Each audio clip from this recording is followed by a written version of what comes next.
Muthur bus stand பக்கத்தில் தாங்க இது பார்த்துட்ருக்கோம்.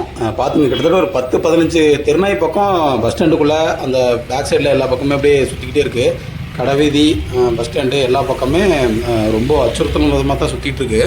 ஒரு 10லேருந்து ஒரு 15 தெருநாய்கள் இருக்குங்க பஸ் ஸ்டாண்டுக்குள்ளே. ரொம்ப சர்வசாதாரணமாக சுற்றிட்டு இருக்கு. அது ஒன்றுக்குள்ள ஒன்று சண்டை கட்டிக்கும் போது பக்கத்தில் இருக்கிற எல்லாருமே கொஞ்சம் பயமாக தான் இருக்குது. இது என்னென்னா ரொம்ப இருக்கிறதுலே ரொம்ப அச்சுறுத்தலான ஒரு விஷயம். இது சம்மந்தப்பட்ட அதிகாரிகள் யாராவது இந்த வீடியோ பார்த்துட்டு இருந்தீங்கன்னா இதுக்கு உரிய நடவடிக்கை எடுத்து இந்த தெருநாய்கள்லாம் பிடிக்கிறதுக்கு ஏற்பாடு பண்ணுங்கள். அந்த வீடியோ எடுத்துகிட்டு இருக்கும்போதே பக்கத்தில் கடையில் இருக்கிறவங்களாம் சொல்கிறது என்னென்னா, இதே மாதிரியே சுற்றிட்டு இருக்கு. ஒரு 2 நாய் 3 நாய் இருக்கிறப்ப நம்ம விரட்டணும்னா என்ன பண்ணுதுன்னா டக்குன்னு ஒரு 10 நாய்களை ஒன்று சேர்ந்து தாக்குறதுக்கு ஆரம்பிச்சிருது. அது ரொம்ப பாதிப்பு ஏற்படும். இப்போ வரைக்கும் எதுவும் நடக்கலை, இனிமேல் எதுவும் நடந்துடக்கூடாது. ஸோ உடனடியாக அந்த நாய்களை பிடிக்கிறதுக்கு ஏதாச்சும் ஒரு ஏற்பாடு பண்ணுங்க. இது ரொம்ப பயமுறுத்துற விதமாக தான் எல்லாம் பண்ணிக்கிட்டு இருக்கு. இப்போ பஸ் ஸ்டாண்டுக்கு பின்னாடி தான் இப்போ நின்றுருக்கு. இது பார்த்தீங்கன்னா இந்த அரௌண்டே தான் சுற்றிட்டு இருக்குது. பஸ் ஸ்டாண்டுக்கு பின்னாடி கிளம்புறோம், இந்த பஸ் ஸ்டாண்டுக்குள்ளே இதுக்குள்ளேயே தான் சுற்றிட்டு இருக்கு.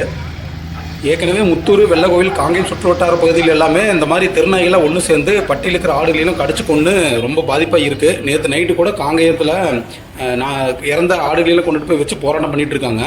இது ஆடுகளை மட்டுமே வச்சு வளர்த்து அது மூலமாக விவசாயம் பண்ணிட்டு இருக்கிறவங்களுக்கு ரொம்ப பெரிய பாதிப்பாக இருக்குது. ஸோ இந்த மாதிரி தெருநாய்களை அடுத்த மக்களுக்கு பாதிப்பு ஏற்படுத்தாததுக்கு முன்னாடி நம்ம உடனடியாக அந்த நாய்களை பிடிக்கிறதுக்கு உத்தரவிடுங்க. இதுக்கு சம்மந்தப்பட்ட அதிகாரிகள் யாராவது பார்த்துக்கிட்டு இருந்தீங்கன்னா தகுந்த நடவடிக்கை எடுக்கிற மாதிரி முத்தூர் மக்கள் சார்பாக கேட்டுக்கிறேன். நன்றி.